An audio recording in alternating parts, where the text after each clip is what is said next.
always does this. It's not Saddle Club. He used to do that when we were doing the 100, and it drove me nuts. I thought he was being serious every time. He's like, "You're on Saddle Club, right?" And I'd be like, "Sleepover Club." Yes, thank you. One's for sleeping horses. I know. And they just do this to her every time. It's true. We have a question from James. James, I'm sorry if I'm not looking at you. Hello. Hello. It's Eliza. It's a good way to see in Adelaide. So I'd just like to ask about your time on Neighbours. Like, what was your favourite scene that you filmed as Janae Timmins? Oh my gosh. I had some pretty heavy scenes, but also some funny ones as well. Let me think. That's so hard to think back.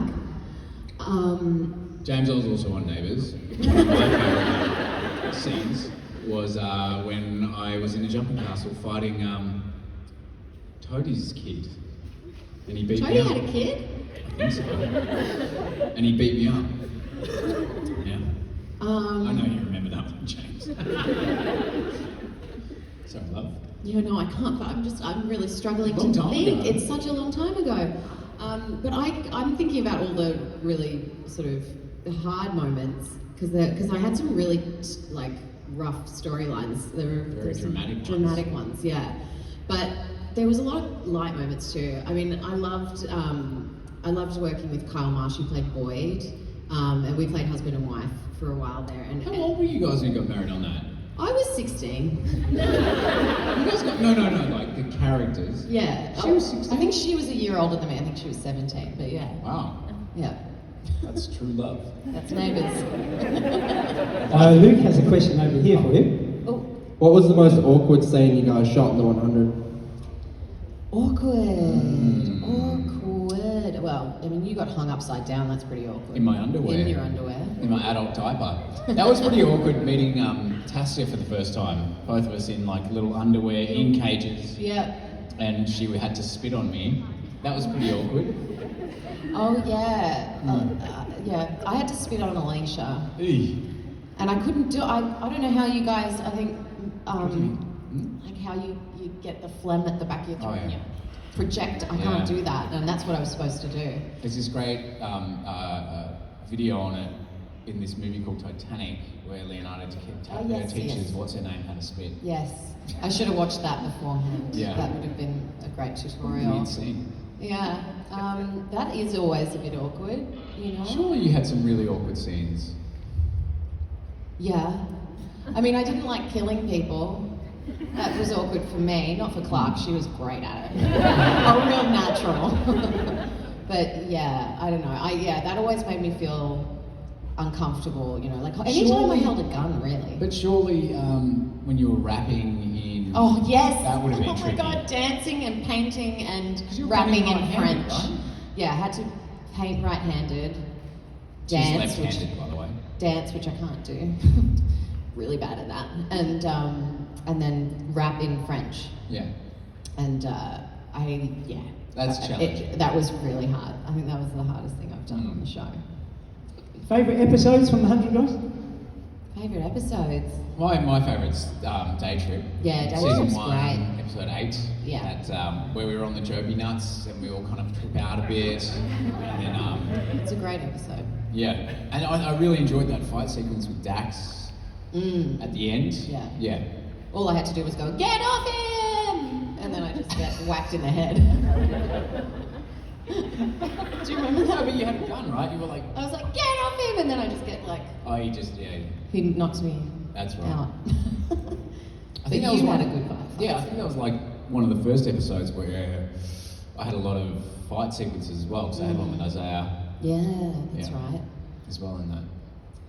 We have a relayed question from Joanne asking if there was a role that you could reprise from a classic Hollywood film. Do you have a standout role that you would like to portray? What do you define a classic for me?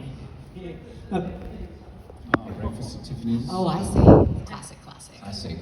I've forgotten the name, but of the character. But I know the name of the movie, and it's Chitty Chitty Bang Bang. Not that I can sing, I just like the name of the movie. What a name! The car. Obviously, I would be Chitty Chitty Bang Bang.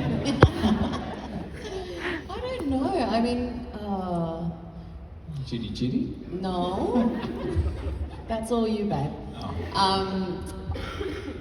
Classic film. God, I always go blank. This is my problem when I get asked these questions, and then I go home at the end of the day and I go, "That would have been a great one." Yeah, come back to me. Yeah, I haven't watched that many classics, really. I tried to watch a couple of them, and I don't know. I'm not. It would be fun to be in something like Some Like It Hot, like one of those Oh yeah. real old ones. Yeah, sorry, I'm just thinking now. That's really It's hard. annoying. Yeah, I know. Sorry. It's really interesting. We have a message, a question from Cara. Uh-huh. Hello, I'm the tall Oh, one. hey.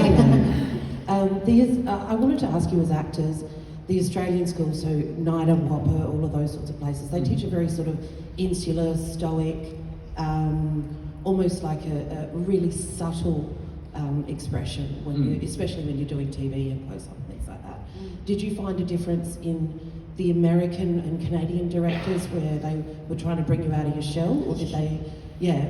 Yes. What was the huge difference between working in Australia and working in Canada and America? Well, I mean, just the sheer scale of productions was really mind-blowing to me. Just the sets and the amount of crew that put it all together. So that was like one huge difference. It felt so big. But director-wise, yeah, I think, and just, you know, that sci-fi world and that American TV engine, I think there was a lot more of like, give us more, bring up Raise your the energy, stakes, raise yeah. the stakes. That's what they would always say, raise the stakes. And boy, did we. Yeah, but I don't know if it's necessarily a difference between Australian styles and, Yeah. you know, US style. Like, I think it's kind of genre-based as well. Yeah. And like, I was actually having this conversation just the other day with Hugo Weaving about it. And we were talking about like being on stage as opposed to being on TV or film. And he's like, you know, there are people who are larger than life, and on stage you have to project to be a lot bigger and whatnot, but there are people who react in certain massive ways in day-to-day life, and it's not necessarily their acting or anything like that, that's just who the character is. So I think it just really depends on character and where you pitch that. But one thing that I have noticed is that when you do the American accent, it lends itself to like more articulation on certain words and emphasis and stuff like that. Whereas I think Australians as a whole, we're pretty like, we don't dip too much. Only when we're like asking a question, so we go really high. But yeah, I think that's quite a difference when you're doing the accent or accents from different countries. I feel like you can really hit certain things a little bit harder than you would as an Australian. Yeah, true. I don't know. Just on that, when you're having some linguistic training, are you hiring a certain coach for a period of time? Yes. And is there a language that has been difficult for you? I know we discussed recently backstage about constructed language.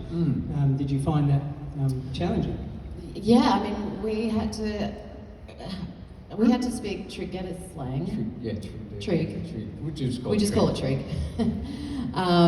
Which, you know, so learning an entirely new language that was developed for the show was really, it was fascinating. But do you remember when we were it first... was tricky. Like when we were first doing it, and Bellamy didn't speak much of it at all, but I remember when, I can't remember if it was like Alex Pornovic or whoever it was, and they had notes that like, oh, you sound too American when you're doing trig, and they had to try and like morph the sounds so it didn't sound like it was an American speaking a language, but rather a, you know, a native trig speaker. Yeah. A ground. So it was, grounded, like just, it was an interesting concept to me. Yeah. That there has to be a You know who particular was sound to it. Great at it. Adina smashed it. She always just. I was like, how did she do it? She was so good. Oh. I remember I had that one with you. About looking in the mirror. Yes. Anyway. Yeah, I can't remember what you said, but On a flash bar. On a flash bar, not on a. I can't remember. Well, I don't know. Question from Sarah. Hi. Was there anything you would have wanted to change about the ending of the 100 or? Bellamy's death. Never heard that question. I mean, I thought it was a bit rough, not being able to have children. Yeah, I thought that was rough. You know, like they're already the only people. That's the the end face- of the human race. It's the end of the human race. I just thought. Do you think the come show on. finished on a hopeful note? I will admit I haven't seen season 7. No. It doesn't. Do you think it? You die. I died. I'm sorry. I kill you. Why? I don't know. Honestly. But yeah, what do you think the lasting kind of message is from the show?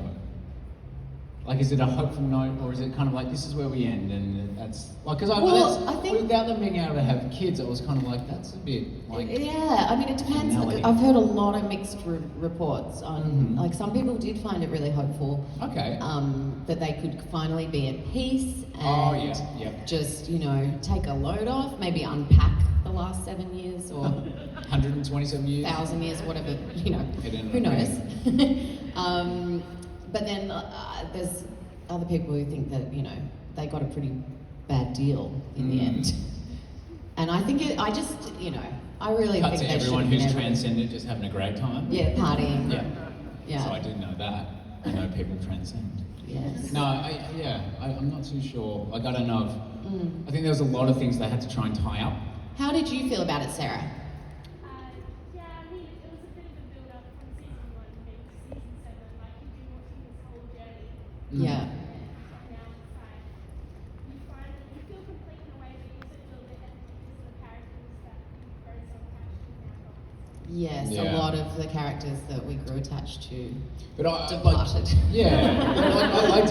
I asked for time off in season 7 to kind of focus in on my mental health. So that there was, you know, like I had taken that time to just kind of work on myself. So in a way, I felt like I threw a bit of a spanner in the works for Bellamy's journey. So, you know, I can't, like, you know, of course, I wish that if I could change something, I wish that I was in a place where I feel like I could tell that story and we could finish out strong. But yeah, I just kind of had to put my health before. So yeah, in answer to that question, I guess that I wish I was in a place that I'm in now to be able to go back and revisit that and give Bellamy that journey that, you know, we probably all felt like he deserved.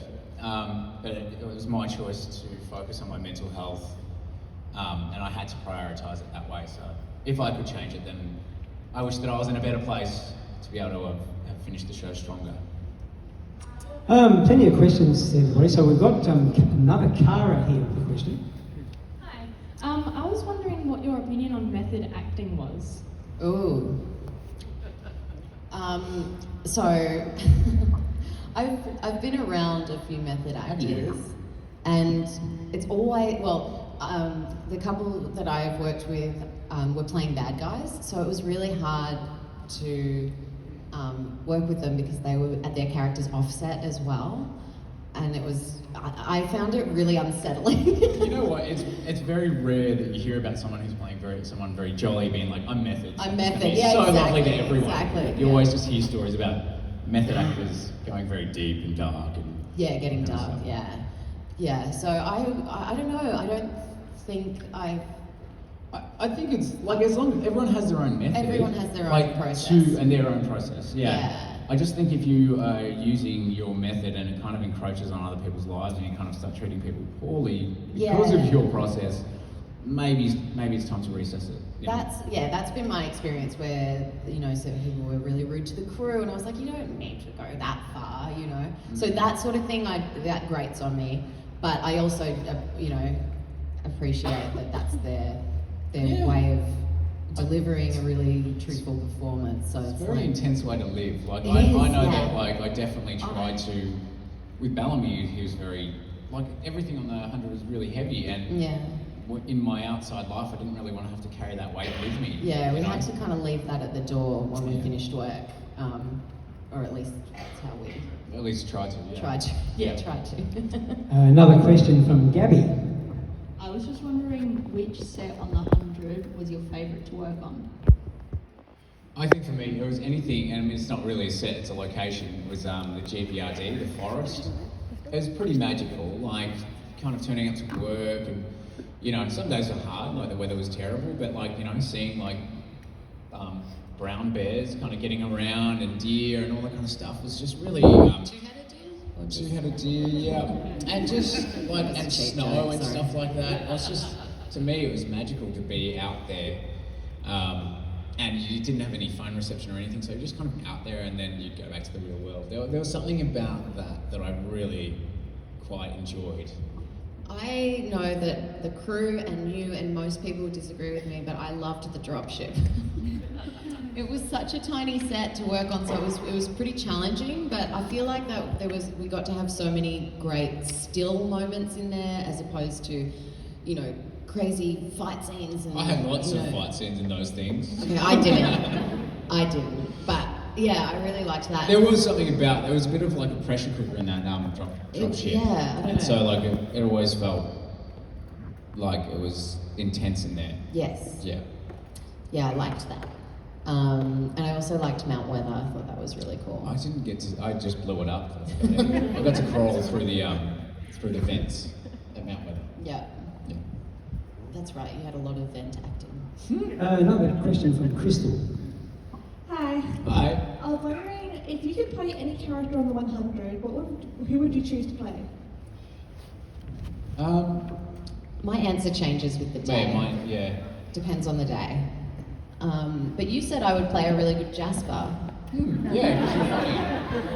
And I would love that. Clark was so intense and heavy, you know, for the most part. She had a couple of nice light moments, but not many. A lot of responsibility on her shoulders. Whereas Jasper, bit of comic relief, Yeah. that would be really fun. Yeah, like I like there's characters that I liked. Like I really liked Murphy. I think he was fantastic, and I think Octavia's journey is amazing. But in terms of who I'd like to play, I like playing the bad guy. So I would have liked to have played Pike. Yeah. Wow. Wow. No Big shoes to fill, Mike Beach. Oh no, you couldn't. You couldn't? No. But I just like No. playing. I like playing bad guys. Yeah, Yeah. it's good fun. I loved playing Josephine. That was as close to a bad guy as I got. Yeah. Just on that, as a bad guys, have you ever been lost in the role to a point where it's been hard to shake off? We talked about getting deep and dark, but where that character has hung around, you know, for a longer period of time. Yeah, I think. Yeah. Yeah. We had those moments throughout the 100, I think it's safe to say. Yeah. There were some, you know, storylines that you would definitely go home and be like, not real, it's not real, it's not real. Oh yeah, like especially season 1, I had real trouble, like getting through because it was about 3 days of shooting where we were torturing Lincoln, Yeah. and that was Ricky, lovely guy, but like I'd spend 12 hours a day just like torturing him, and it was just a Yeah, that was- horrible thing Yeah. to go home from work and to be like, oh that, like to, and to be in the mindset of like this is what I need to do and this is the right thing, and actually intentionally hurting someone when you're doing those things, it's just not it's not a good mindset to be in, and so that's kind of hard when you go home and you're like, oh, I just spent all day, like I know it's all make believe, but like torturing someone and being in a headspace of someone who is, you know, fixated on that, kind of getting the answer and Convinced they're doing the right thing. yeah. So yeah, there are times where you need to shake it off or just take a break, but it does follow you around. Catherine has a question. Hey, Eliza, you're pretty much, go back to Neighbours, you're pretty much the era where I actually watched Neighbours. Did they ever ask you back for the reunion? Because I sort of ended up watching the last episode. What about you? Like, did you guys get asked, or what happened then? I I think my invitation got lost in the mail. No, did not get asked back. Shunned. Shunned. Pretty much all the 90s kids got sort of left out in the loop because they used I a lot of the wonder why. Yeah, it was really weird because I was like, where's my childhood? Yeah, right. Yeah, don't know what happened there, but I haven't watched it yet. And I've heard so many people say that it's really touching, and I Oh, really the want finale. to. Yeah, I really want to see it. Okay, cool. Yeah, let's watch it. We should. Yeah. But the ending of Neighbours has it brought back all the, as sad as it was. There were so many people sharing old photos and scenes that I could barely even remember filming. It was so nostalgic. It brought back a bunch of memories. So it was pretty cool Yeah. time, and I reconnected with a lot of the cast, which is really awesome too. Josh has a question for you. G'day, it's for Josh. Bob. How come you can say? Your time on Home and Away, seeing how that was. Didn't really forgive Drew doing that to Belle, but yeah, how was Home and Away set up? Home and Away, and I think it's pretty similar, maybe it's not because you were working long before you were on Neighbours, but Home and Away was a real education in the world of, being a professional actor or a TV actor. I'd come from theatre and then went into that. And it was also just a really, it was an amazing place to be, made some really good friends, learnt techniques and everything like that about, hitting your mark, knowing your lines. I don't think there's a show since that I've worked on that had that amount of work go into it. In terms of the amount of lines we'd have to learn and the scenes you would do and the minutes that you would shoot per day. In any one given week, we were shooting 10 episodes, which is just insane. It's an insane amount to learn, and it really set me up, and I'm probably the same for you with Neighbours. Oh yeah. It set you up to be able to keep track of character and do all that kind of stuff. And so when you And do it fast. and do it fast yeah. and do it well, it was a really great school for that. But it was also an interesting time because I'd never worked on TV before that, and so to go from doing theatre, which no one ever sees, to being in someone's house almost every night of the week was a huge shift for me to comprehend. Even going to the supermarket was a new experience because people would be stopping me, and I didn't know how to process that or didn't know how to feel about it, and I was heavily insecure about it, I think. Yeah, but it was an amazing experience, and I am really grateful for that time. On matters of wardrobe, were there any costumes that you dreaded having to put on, or items of clothing, things that you... Oh yeah. For Neighbours, it was nearly every costume. I was like, what is she wearing today?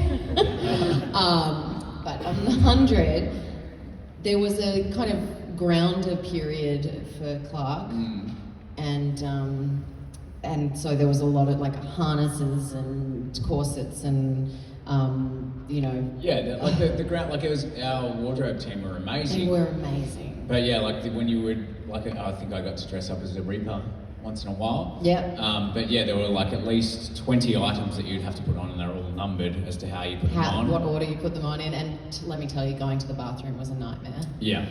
Because you're just okay, which bit do I take off first? I always remember at the start of the season, you kind of go in, you refresh your wardrobe, and it's they go, we've got this idea and that idea, and I'd always be thinking ahead to what are we going to be wearing in winter? And I'll sweat through the summer just so I'll be warm in winter. And so I remember in summer days I'd have my jacket lined with ice packs just so that come winter that I would be warm enough because it got really cold. Oh yeah, Yeah. it did. Question from Rebecca. Back to sort of the topic of languages, what has been your favourite accent to use, and can you do it for us? We were talking about accents last night, actually, weren't we? And how we're really bad at them right now. Yeah, because we've been in Australia Been too back in long. Australia.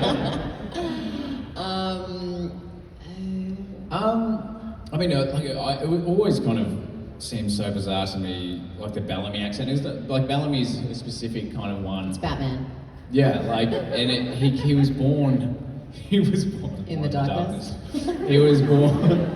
He was born from one night of heavy drinking, basically, and that's where it came from. Yeah. Yeah, and so when he was like, "If the Earth's toxic, we're all dead anyway."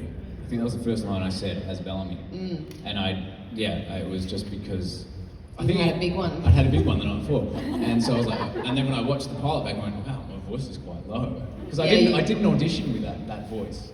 And then Yeah. after that, I was like, "Well, I guess I'm down here." And it's so, like, I can't imagine Bellamy without that now. Yeah, no. It's amazing. It's pretty ridiculous, isn't Yeah. it? I was Like, my I was a voice is that. smoker when I played Clark. Mm. And I don't even know if I can do her accent anymore. Yeah. Because I don't smoke anymore. I did a But Western it gave me last- this deep husky voice. Yeah. Not that I recommend it, obviously, but I don't know if I think I've lost it. I think I've lost it, guys. Is there a trick of the trade that you may like to elaborate on for the use of language, specifically pronunciation? Oh my I mean, gosh. I felt like that you were always better at the accent. Like you were the one. You were. Whoa. It's a bit hard to I tell think things what better. you're saying is for me to not put myself down. Thanks, big guy. Thanks. No, but I remember you were always picking me up on things with my accent on the 100. Sorry. No, it's all right. Yeah. But I don't know if there's like, I mean, you'd be better at answering that, Stuart. You lecture in linguistics, but I think with an American accent, and it's always like better to drop into your lower register. And it's so important to open your palate because Australians have a very lazy palate. Just naturally, that's what we have. But Americans have a very open palate. They really open up the back This of is the their kind throat. of stuff they should say to me Yes. at work. Yes. I used to I'm be a just dialect kidding. coach, so yeah, that's one thing that really helps is you almost open up as if you're about to yawn, and it makes it a lot easier to do the accent. There's a hack. A question from Nova. Hi, I've just got a Supanova. Wait. I'm so bad at this. There. I've got my hand up. Hello. Oh, okay. Now none of us can see. Now the tables have turned. Anyway, I guess for me, I just wanted to know what was your favourite moment or also character arc on the 100 that you filmed? One of my favourite moments was at the end of season 6, where I'm up on the stairs and you're walking up the stairs, and we hug at Sanctum, and the sun was setting over that little pond, and Blondie was tracking around. Blondie's out. Blondie's DP. out deep, yeah, DOP, and everyone was just so excited about that moment. And they cut it, didn't they? Did they? I don't think they cut that hug. They didn't cut the hug, but they cut the long travel to get to each other. Yeah, but they were all done in pieces. I think that one moment where we did the hug, and there was that whole. Actually, He gets very excited about the camera moves and things. Yeah, that was really cool, and they were just really happy with the way it was golden hour and Yes. we had sun flare and all that kind of stuff. The and, elusive golden hour, which is so hard to get the timing right to film a sunset, Yeah. to get that perfect moment. So it was that was a great little was. moment. Yeah. But remember, there was one in Sanctum, and I think almost all of us were there. Lee was there, Richard was there, and then there was some. I think this actually got cut, but there was a bit where we were all hugging, and then some sort of bomb went off, and we're all mucking around in one of the takes, and we were all having a laugh. Oh, maybe you weren't there. You might not have been there. I don't. Yeah, I. But there was one day where it was just we were all just having a laugh because it was just mayhem within Sanctum. Yeah. I missed it. You missed it. Devastated. Although there was some, I think it was whatever season Zach was in. I guess it was season 3. I mean, he was in a couple, but when the time there was a bear behind me. Oh yeah. Yeah, You and Ian on that day, they they were handcuffed to chained each together. other. Yeah. And they were kicking around, just having the best time. Because we were handcuffed together and also blindfolded. And we couldn't leave each other all day. And me and Ian were just like, we're like little kids when we get together. Yeah. And so I was like, this is going to be a bad day for everyone else, but we're going to have some fun. Yeah. It was pretty funny. We've got a relayed question from Ruby, and this is will take us up on board the Orville, and in association with Seth MacFarlane. What was that like? Oh, it was great. I mean, he's really awesome to work with. We've been mates for nearly 10 years, I think. So it was really great to finally work together, and I got to be an alien doctor. I mean, how cool is that? It was like, it was a really different experience, and it was so nice to actually get on the set of a different sci-fi, and just to see how they operate, and to not be like, the lead. It was I just kind of got to, or principal cast, just being a guest and kind of rocking up and doing my little thing. And it was always funny, you like FaceTiming you at lunchtime, and you were that lady, and like, okay, and you couldn't really move your face. No, the prosthetic process was fascinating, but like, wow, that's a lot. Like, I have so much respect for the guys on that show who are in full prosthetics every day. Like, it's no joke, it's full on. But I loved it. It was such a good experience, and Seth's great. He's great to work with, so yeah. We've got time for a couple more questions. We've got one coming from Ashley. Oh yeah, good move. Hello. Hi. My partner and I had a debate, so I just wanted to know your opinion. On the 100, who do you think had the roughest time? Like, who do you think went through the most? Raven went through a lot. Don't you think? Yeah, I was just going to say Wells. I mean, the guy died. He didn't have time. Yeah, it's real short and real bad. No, but yeah, if you're talking about like continuous torture, Raven, and like even Lindsay having to have that limp for like 6 years. Yeah, I know that she had physical ailments just from that. Yeah, I needed to give Raven a break, and Lindsay. Yeah. Yeah. But there were. Everyone went through a lot of trauma. Like everyone that you loved died. Everyone that Octavia loved died. Like pretty rough stuff. Rough. I mean, I don't know how you quantify pain, whether it's physical or emotional, and I don't think we're going to settle your debate. So we'll carry on. One up the back here from Shay. Hi. Over here. So there were obviously quite a few deaths in the 100. I was wondering if you could resurrect anyone or stop a death from happening, who would you choose and why? Bellamy. I can't pick just one person because so many people went too soon. What would happen if Charlotte didn't die?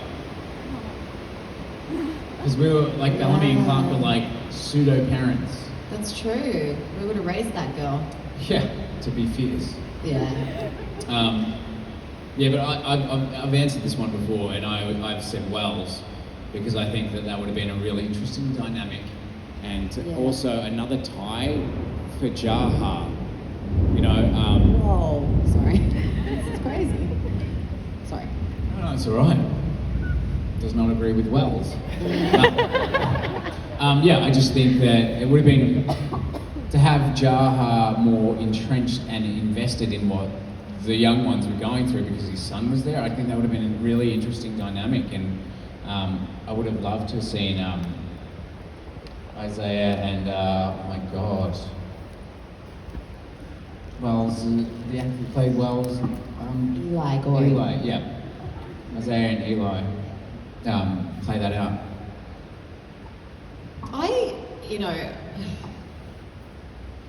I think it would have been really interesting if Lexa didn't die. Like, how many people took over from couple of claps there.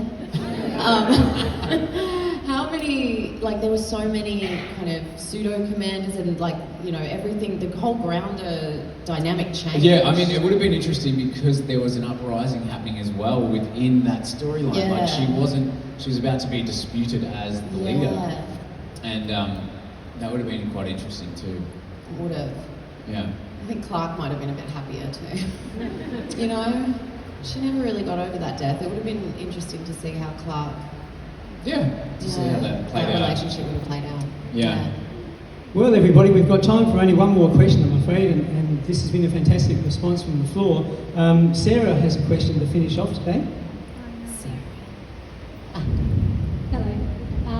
I know a lot of fans wanted Belle and Clark to get together for the show, so I'm just wondering, how did you two get together? How did we get together? We went from best friends, we're still best friends. Yeah. And you asked me out. Sorry, And I I'm just thought he working was on my trying- American accent. Yeah, I think just organically it kind of came about that way, and I think especially when I was going through my stuff and needing time off, Eliza was like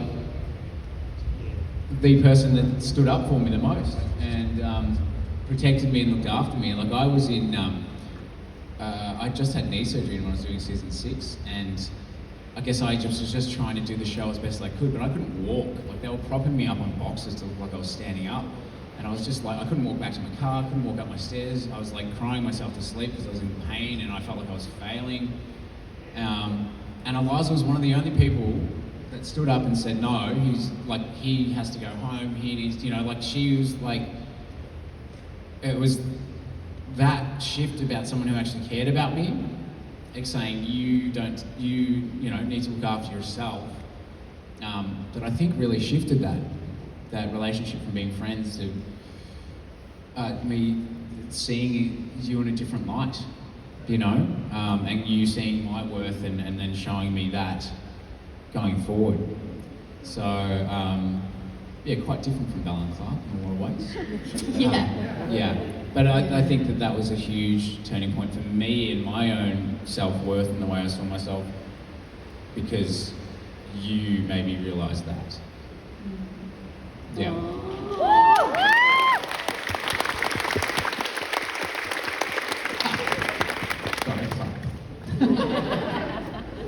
Yeah. Well, okay, ladies and gentlemen, we're just about out of time, and again, like previous performances, it would be fantastic to have you both up here for another hour.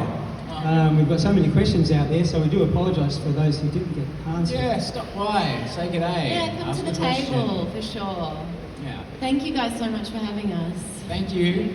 Can we have a big round of applause for Bob and Eliza, everybody?